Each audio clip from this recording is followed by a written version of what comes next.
নমস্কার বন্ধুরা, আজকে আমি বানাবো পোলাও।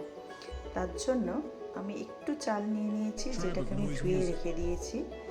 আর এর সঙ্গে নিয়েছি একটু লবঙ্গ আর সাদা মরিচ, মানে আমরা যে কালো গোলমরিচ খাই, এটা সামরিচ বলে, তেজপাতা, চিনি, কিশমিশ, কাজু আর হলুদ।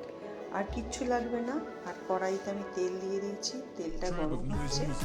আর এখানে আমি গরম জল একটু করে নিয়েছি।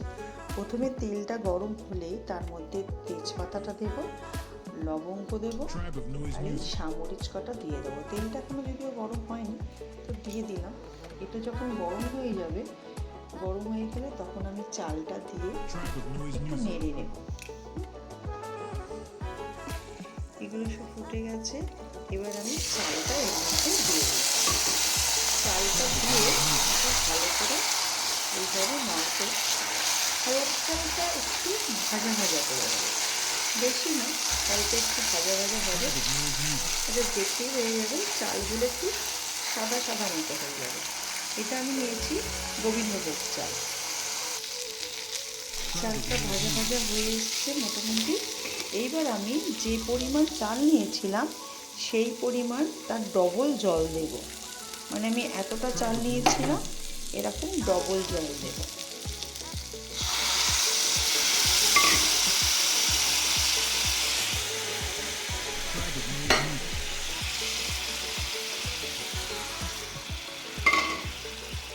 এই জলটা দিয়ে দিলাম, দিয়ে আমি এতে স্বাদ মতো নুন দেব, আর হলুদ যেটা রেখেছিলাম হলুদটা দিয়ে দেব, দিয়ে ভালো করে নাড়ব।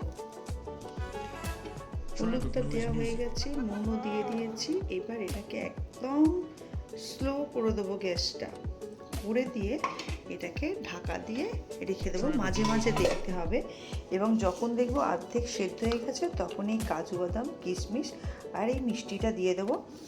আর একটু সামান্য ঘি দেবো, আপনাদের ইচ্ছা হলে দেবেন, না হলে দেবেন না। এই যে আমার রাইসটা এইরকম হয়েছে, হয়েই এসছে একদম পুরো।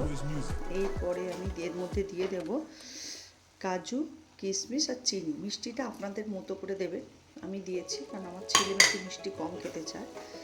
তো এইটাকে ভালো করে মিশিয়ে দেবো একটু। এটা একটু থাকলে পরে একটু ঝরঝরে হয়ে যাবে। এরপর এতে আমি দেব একটু সামান্য ঘি।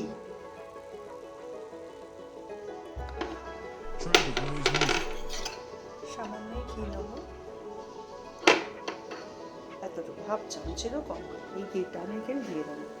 আর এই ঘিটা আমার নিজের হাতে বানানো। আমি বাড়িতে যে দুধ আছে সেই দুধ থেকে সব তুলে তুলে আমি এটা বানিয়েছি। ব্যাস, এটা দিয়ে দেওয়া মানে পুরো রান্নাটা কমপ্লিট। এর মধ্যে এরপর আমি এই ঢাকাটা চাপা দিয়ে দেবো, দিয়ে গ্যাসটা বন্ধ করে দেবো। আমার পোলাও রেডি। এবার আমি বানাবো মাংসের একটা প্রিপারেশান, খুব কম মশলা দিয়ে অল্প তেল দিয়ে যেভাবে করা যায়। এর জন্য মাংস নিয়েছি, বাড়িতে ছিল, একটু দই, টক দই নিয়েছি, আদা পেঁয়াজ রসুন এগুলো বাটবো একটুখানি।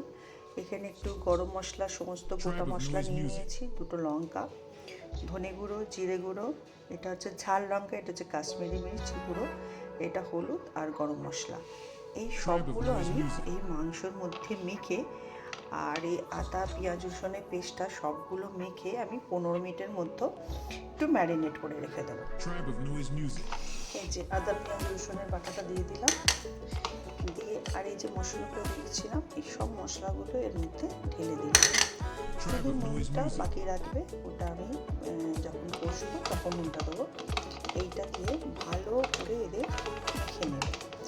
মানে এটা সবাই জানে না, আমার নতুন করে কিছু বলার নেই। যতটা ভালো মেখে রাখবো, যতক্ষণ ম্যারিনেট হবে ততক্ষণ ভালো, মাংস আরও ভালো হবে। যদি আমি এক হাতে করছি বলে, মানে এক হাতে ফোনটা করে আছি আর এক হাতে একটু মাখাচ্ছি, তো একটু তো অসুবিধা হচ্ছে। আর এই প্রথম তো ভিডিওটা করছি, করতে করতে নিশ্চয়ই আপনারা ভালো কমপ্লিট হয়ে যাবে, আমরা করতে পারবো।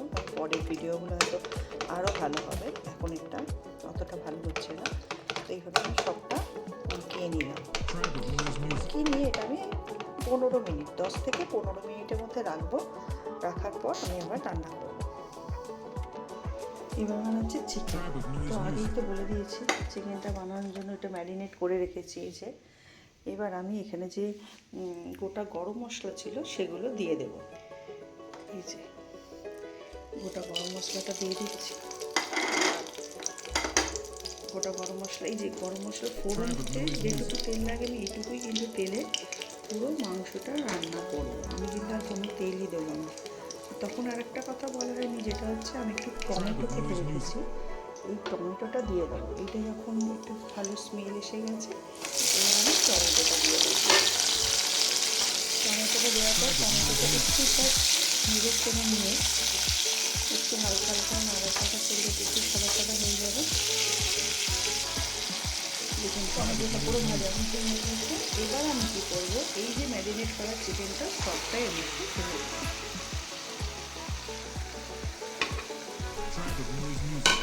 ঢেলে দেওয়ার পর আমি এটাকে একটু ভালো করে নেড়ে নেব। মানে ওই তেলটা যেটুকু দিয়েছি একটু তেল ভালো করে নেবো। এক হাতে ফোনটা ধরে আছি তো ওই জন্য একটু স্লিপ করছে কড়াটা।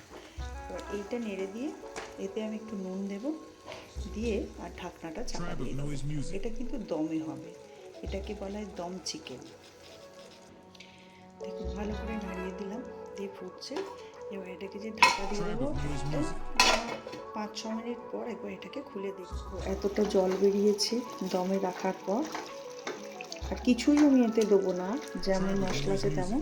এবার ওয়েট করবো মশলাটা যখন জলটা যখন শুকিয়ে যাবে তখন এটাকে নামিয়ে দেবো। মাংস অনেকটাই সেদ্ধ হয়ে গেছে, দেখতে পাচ্ছ মাংসগুলো ফুলে ফুলে এসছে অনেকটাই। এবার এটাকে আমি আরেকবার ঢাকা দিয়ে দেবো। ঢাকা দেওয়ার পর ওটা দেখবো কীরকম কী হয়েছে।